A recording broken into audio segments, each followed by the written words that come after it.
So, welcome back to another episode of the Web3 Insights podcast. This is a podcast where we sit down with builders, founders, and leaders shaping the future of Web3.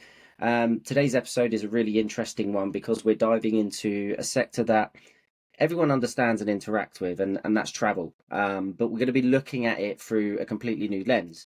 So, today I'm joined by Wong, who is the founder of Staynex.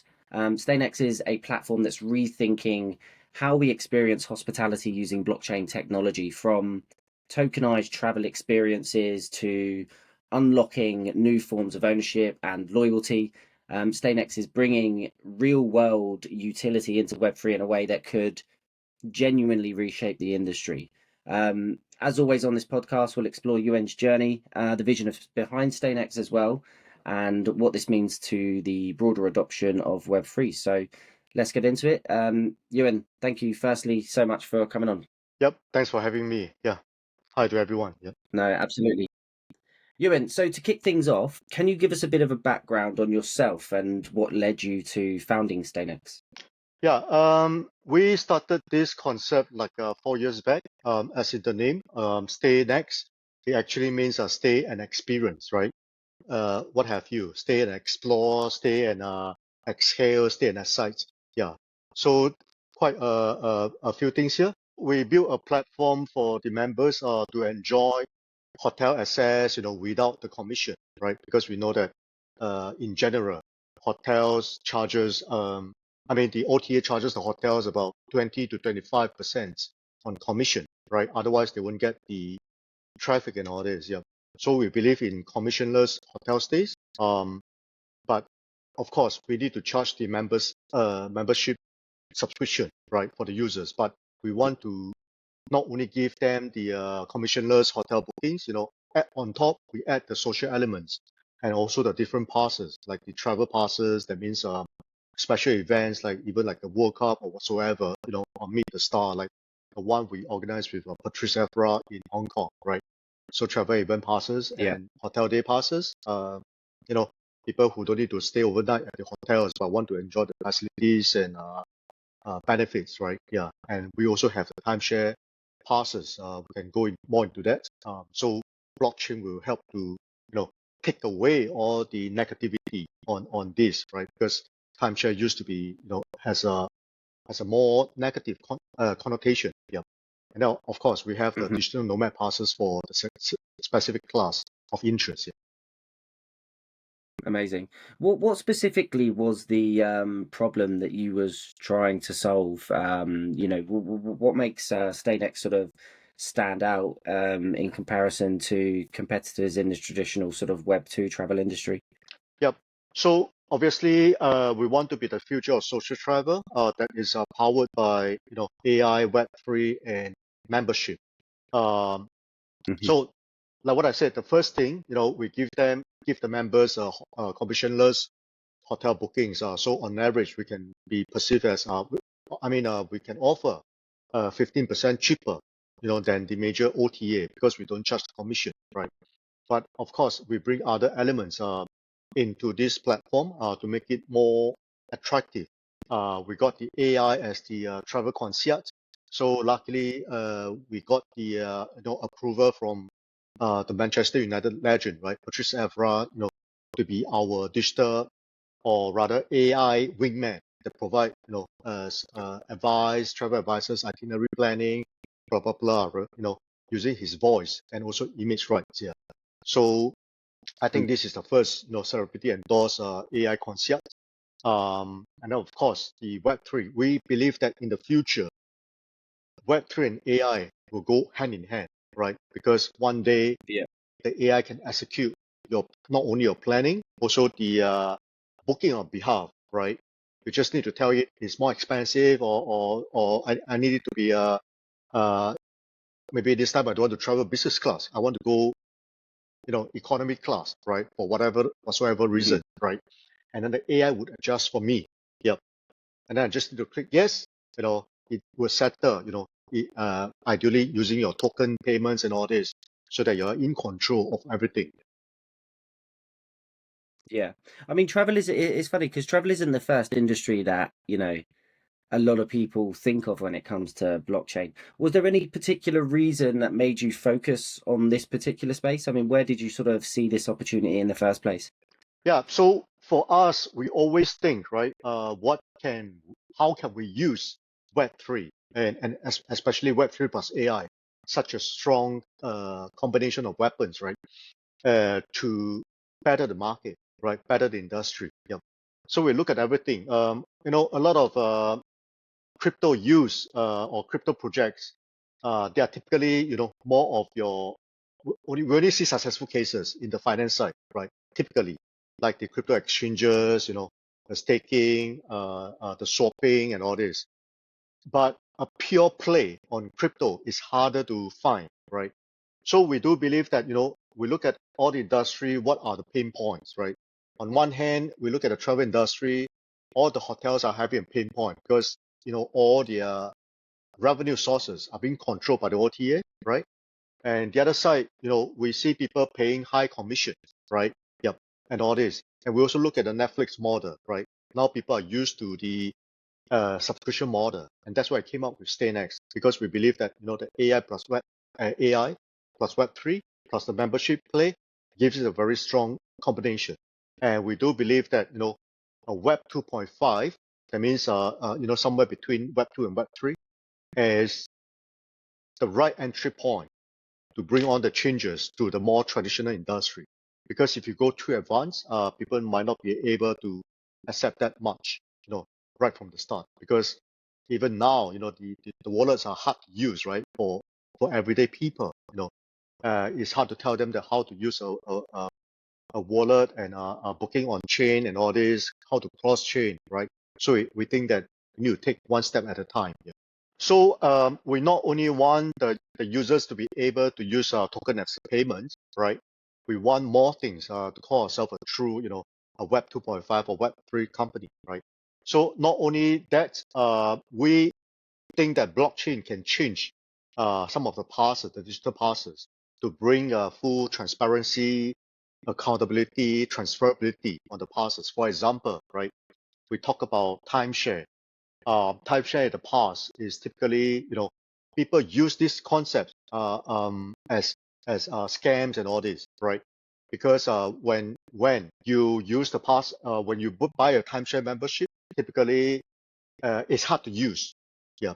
Typically, when you try to book your stays and all this, the operator would typically tell you that, it's fully booked, it's not transparent, and it's hard to on-sell your membership, right? But with the blockchain, we open up the calendar, right? People can look at the dates, where to book, when to book, and also how many days have I consumed, right? We use the tokenization, number of tokens we put into an NFT. So everything is trackable. And when they don't want to use it anymore, they can transfer it out to, friends, family, or whatsoever, right? Yeah. So these are Yeah. the things, yeah. And we want to make ourselves a true community project. Yep. So what does that mean? So we actually take 20% of our platform revenue, net revenue, 10%, half of it, we use it for market buyback, right? And then we burn it, Yeah. right? Yep, just like the Binance model, right? And then another 10%, we send it to the liquidity pool lock, a permanent lock, right? 3 years lock, rolling, yep. So that, improve the trading infrastructure. Yeah. Amazing. So there's a lot of talk, about real world utility in this space. How important is that for Staynex, and how do you ensure that you're delivering genuine value versus hype? Yeah, so we look at the real world, right? For example, if you go to certain resorts or hotels, you might find that, sometimes off season, they are underused or there's no way for them to get more exposure, right? Yeah. So we, offer timeshare or day passes or even digital nomad passes to help them to Hmm. build up their use cases, right? Yeah. So because, for example, it's always my dream to be a digital nomad, but somehow I'm just a semi one, right? But if you are a digital nomad, you go to certain places, you are concerned about your stay at an affordable rate. Yep. So Yeah. all these are very important. we try to solve all these pain points in real life, yet helping the other side of the supply side as well. Yeah, no, for sure. I mean, one of the biggest barriers in Web3, from what I see in my experience is particularly around onboarding. How are you making Staynex, accessible to non-crypto native users as well? Yep. So we adopt a dual track. Yeah, that's why I said we are like a Web 2.5, Hmm. because I think that's the right entry point. So not only we accept tokens, obviously we also have accept the fiat payments as well, right? So we were able to make it easy, right? In terms of NFT, we just tell them that they are digital passes with the right serial number, blah blah blah, right? Yep. So we try to make the best out of the two worlds. Yeah. Yeah, yeah, no, for sure. I mean, I think that's incredibly important in terms of bringing new users that aren't necessarily already well adopted or acquainted with this space, to be able to get those, non-crypto native users onboarded. So I think that's great. I mean, travel is itself, a highly network driven industry. How are you approaching partnerships with, like hotels, brands, or platforms to build out the Staynex ecosystem? Yeah, to be honest with you, right from the start, it was a very challenging journey, right? Because you Mm, are starting from ground zero, right? So when we yeah. started, I was like rather crazy, straight away, we went to sponsor Arsenal partnership, you know, I myself, and I'm a Arsenal fan, yeah, to put it that way, yeah.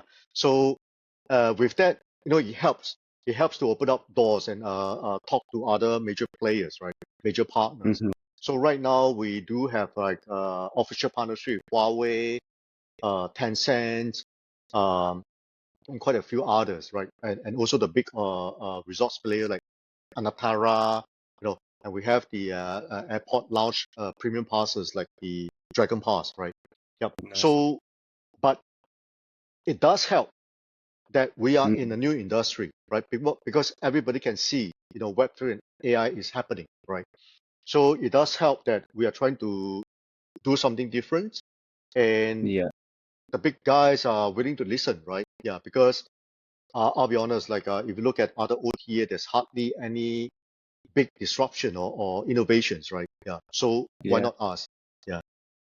yeah. No, absolutely. I completely agree. And it's one of those things where a lot of these big institutions and players they then want to be ahead of the game and look to get involved and partner with you guys. So that's great. I mean, traditional travel it relies heavily on loyalty programs a lot of the times. How does Web3 change the concept of loyalty and ownership for users? Yep. So on one hand, we try to build the community spirit, right? Yep. So we try to gather those people who are like-minded into the same groups and all this, right? And Hmm. when they use our platform, right, we give them the loyalty points, which is quite different from your traditional one simply because by the spirit of or the utility of a blockchain, right, they can transfer, they can share, they can trade. Yeah. Yeah, So I think that by itself is already a very sexy case. Yeah. yeah, no, for sure, absolutely. Um, w- I'm keen to understand what have been some of the biggest challenges that you faced building StainX, both from a technical and market perspective. Yeah, like every startup, it's always hard to do the fundraise and um, get enough attention and also and really build the product right. Yeah. So challenges are multi-front, right? Yeah. So first of all, we look at the crypto market, because I have been in crypto since like late 2017. We look at a lot of projects, right? So-called the so-called VC projects, right? So you Mhm. offer 70% discount to certain VCs, and then next round you offer 50, and then next round you offer 30, right? What happened is when it comes to the bear market, everybody would just, all the earlier investors would just dump. right? Yeah, because they are Yeah. unsure whether this thing can become a real use case. Why not take the easy way out first, right? Or give them some Hmm. assurance. Right? So that's why we took the very difficult decision. We decided to be self-funded. Yep. We have been self-funded for a few years right now. Very difficult Amazing. decision because you have to pay the staff, pay for the marketing and all this, right?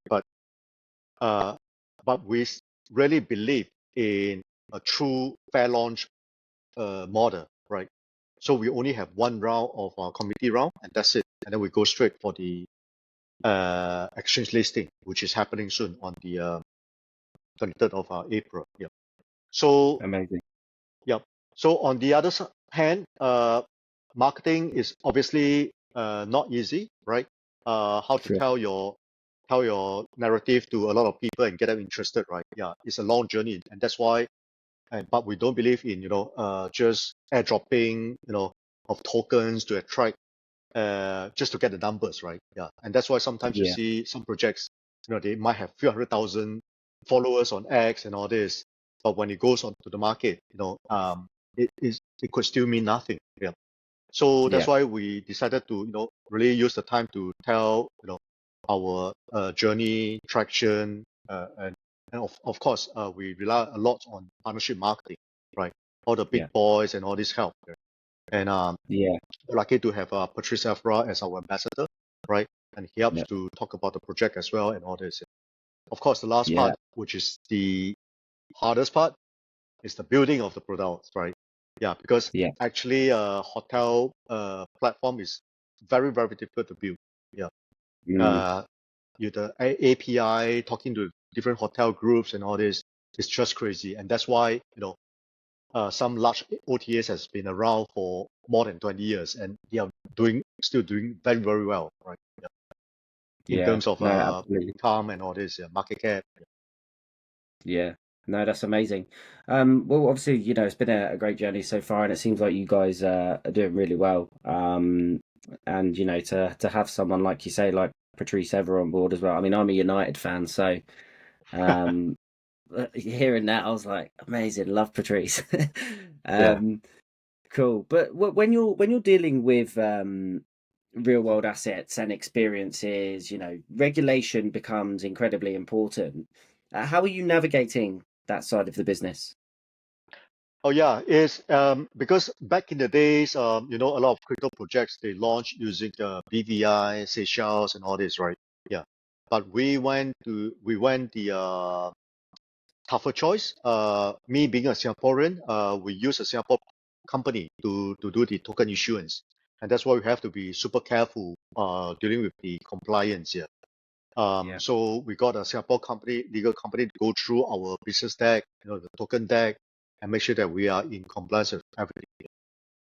amazing. No, that's good. Yeah, because like I say, especially from a travel perspective, I suppose there's probably different jurisdictions and things like that that you've of course got to deal with as well. So it's just making sure you're aligned on a global scale, right? Yeah, but right now I think things are more okay, so-called okay compared to before, because who Hmm. could have imagined meme tokens, right? So yeah, Yeah, it's true. a crazy world right now, yeah, to be honest. Yeah, no, absolutely. So, looking ahead then, the next sort of 3 to 5 years, what does success look like for Staynex? How do you see Web3 shaping the travel industry as a whole as well? Yep. So, like what I said, we certainly believe that Web3 plus AI with a membership model is a very good recipe. We believe that the way people book their hotel stays in future will be totally changed by AI, right? Just imagine uh, how often do you use Google searches right now, to find the right information, right? People, their behavior change because of technology change, right? So we believe that one day AI will dominate the way we make bookings, right? They Yeah, already know us. They know our travel pattern, behavior, preferences, what conferences we go to, what classes we travel, how many star hotel we stay, right? Yeah. So we believe that this could really change the industry. And with that, we believe that we can be a multi-billion company, yeah, as long as we Yeah. execute the right way. And of course, sometimes timing and luck are also very important elements. So hopefully, those things are on our side as well. Yeah. Yeah, absolutely. And specifically for Staynex, are there any sort of exciting? You mentioned the what did you say? The token on the 31st of April, did you say? Yeah. So we are going to be listed on three of the top So listed. 10 crypto exchanges, based on Nice. CoinGecko. Any other exciting things coming up on the roadmap over the next year? We are in talk with AI enabled corporate travel solutions provider. Hopefully, we can absorb them into our group. Just a few weeks ago, we announced that we have fully acquired Sleep.io, Sleep.io, the one that powers a gate travel, right? So Yeah, we think that this can help our traction, our get our speed to market even faster, at a greater strength and all this, right? Yeah. So we believe that one plus one way more than three. So we are talking about this. I think we should announce the good news soon. Yeah. amazing stuff. Um, Final question. For anyone building in Web3 right now, especially in the real world sectors, what advice would you give them? Oh, this is a tough one, right? Because Yeah. startups never easy, right? Yeah. Yeah, Especially, I wanted to say especially during a bear market. But then again, whether it's a bull market or bear market, as long as you continue to build a product that people would use or to solve certain pain points, right? There's always the demand for it, right? Um, Even in the bull market, if you build your Web3 startup, it's also never easy, right? Because you yeah, have to fight for attention among the many, many projects, right? So that's why, despite that, we have a unwanted and crazy war going on. We still feel that it's the right time for us because we are ready, right? We are ready to go yeah, for the market. Yeah. So as a founder, I can only say that keep believing, keep striving, stay cool and stay stay strong. Yeah. yeah. No, absolutely. I think that's really sound advice. And to anyone who's listening in, I'm sure they'll be glad to hear that. I think, it's interesting because you mentioned there we obviously are in this day and age and the culture that we're in, it's all about it's that attention culture, that sort of follow culture. And whilst that can be good in many aspects, if there's no real utility or problem that a product is solving, then it's going to struggle. So I think, first and foremost, that has to be at the core focus of any business that's being built. So great advice there. Ewan, really appreciate you coming on and sharing the vision behind Staynex. It's always great to speak with founders who are pushing Web3 beyond just digital assets and real world, and into real world use cases as we were discussing. I think what's particularly exciting here as well is the potential to reshape an industry that touches, millions of people globally, on a daily basis. And to do it in a way that gives users more ownership, more flexibility and value, is just amazing. So thank you so much. For everyone listening, if you enjoyed this episode, make sure to follow Web3 Insights across Spotify, YouTube, and all social channels. We're continuing to bring some of the most exciting builders in the space. I will leave some links down in the details below to Staynex and all their socials, so you can go and give them a follow, go and check them out and look at their website and their platform. And as always, the goal of this podcast is to help you better understand the people and the ideas that are driving Web3 forward. And I think, Yuen and his team at Staynex are a great example of that. So, Yuen, thank you again for your time. Thanks, Aaron. Really Thanks for appreciate the it. help to the community. Yeah. See you. No, All not at good. all. And thanks again for all those tuning in. We'll see you in the next episode.